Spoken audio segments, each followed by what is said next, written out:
Today, I want to talk a little bit about the overall public policy making process in developed countries compared with the haphazard and ad hoc, as well as ill thought out governance and policy process of India.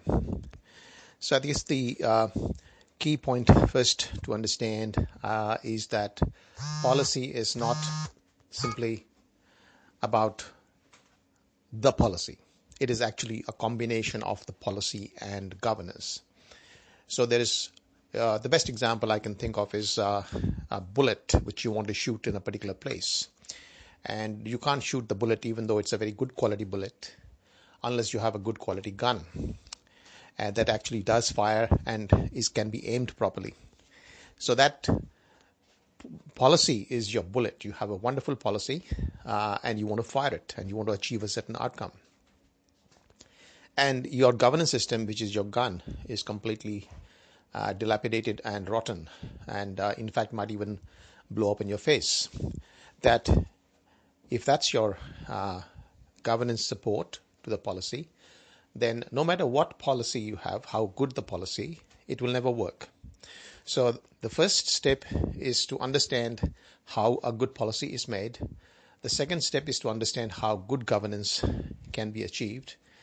And then you actually enter into any particular specific policy area. And today I'll just talk about the general principles of good public policy making. So first of all, I want to start by briefly talking about governance frameworks. So your governance framework must be designed so that A, your political leaders are honest, B, that they are competent, and that they are minimally, interested in minimal intervention in government policy in the lives of citizens. So that would be the let's say an ideal for a public a politician. The second part of that system is your sub-agent, which is your bureaucrats and your police and defense services. So these kind of sub-agents should be also well aligned towards the objective, which is to serve you without corruption and efficiently. So you need to have systems of accountability built into that governance framework.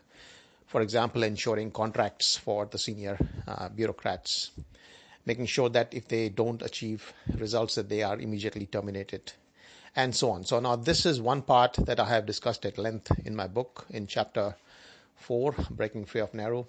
Do have a read of that, and I will focus on this in this short talk now on the policy making process.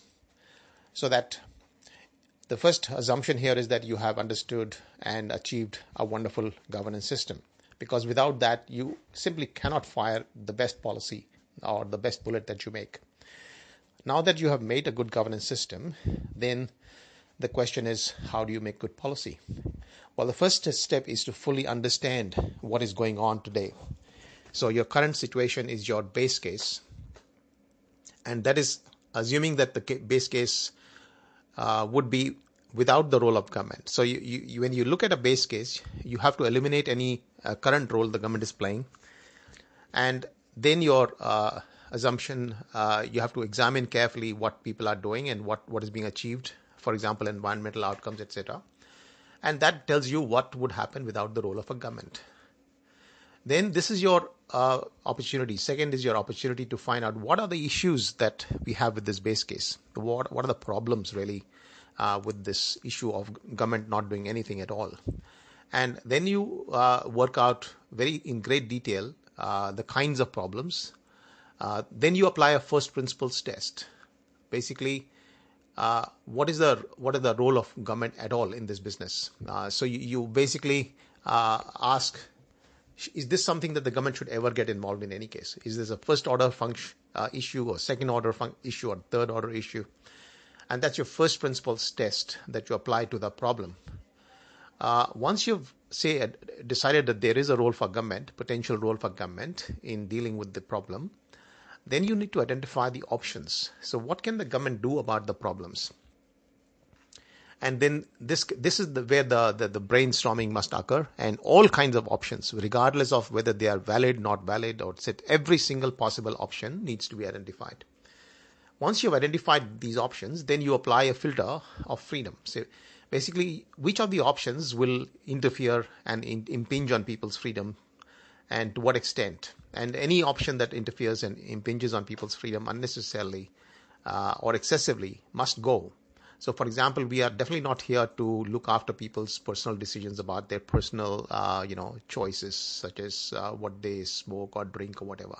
It is not our business to do that. And if our policy says that there's a problem, then we need to identify that problem specifically. But if it involves an option that says we're going to stop people from doing this or that, then it's a very onerous infringement on everyone's freedom, because a lot of people will not really have those adverse consequences. So if you can't be targeted and deal with the actual problem, then your option is really wrong in the first place, and you are excessively restricting people's freedoms. So the freedom test is the most important test at that point to be applied to the options. Then you apply what is called the strategic gaming test, which is basically saying how can people cheat. If you were to implement any of these options, each of these options will show you whether these are feasible or not in terms of cheating. Everybody will cheat if given an opportunity, and I mean everybody. There is nobody in the world ever born who will not cheat if given the opportunity and sufficient incentives. In some cases, the opportunity might exist, but the incentives might not be there, and that is true in a large number of cases. But theoretically speaking, you need to assume that there will be people who will cheat, even a small proportion that may cheat, and what opportunities are provided by these options for cheating. How can both the customer or the targeted beneficiary of the policy cheat the system, and how can the bureaucrat who is implementing the policy cheat the system? It is not a simple exercise to do this strategic gaming test. Most policy thinkers do not spend sufficient time in understanding this, and therefore they will fail in making any good policy. And then, of course, you have the general government failure test. Like, what are the kind of incentives at work on a systemic basis within the government system that can actually destroy each of these options and make them ineffective? And this is a really big deal, because most policies, in most cases, the government can very rarely make a difference, make an improvement to the existing situation that is without the absence of government. So when you actually find that there is a role for government, then you have an option, you actually need to be very carefully determine how will the government actually implement it, and what are the incentives at work within the system. How will you actually ensure that you achieve a better result than by not having government do anything at all? And remember, the government costs a lot of money. It can also impinge on people's freedoms.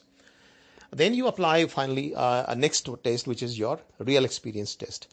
Where has this ever been applied in the past? Or is at least an experimental economics lab test on that particular policy? Do we know anything about reality of such similar policies applying somewhere, and what has been the experience of those policies? That's a really important exercise as well. And so once you've done all this filtration of these policies, you now have identified, say, maybe 2 or 3 options that you're willing to take forward for further analysis. So initially you had 25 options, and you now restricted yourself to 2 or 3 options. For each of these options, now you undertake a very thorough cost-benefit analysis. The cost-benefit analysis is a utilitarian test.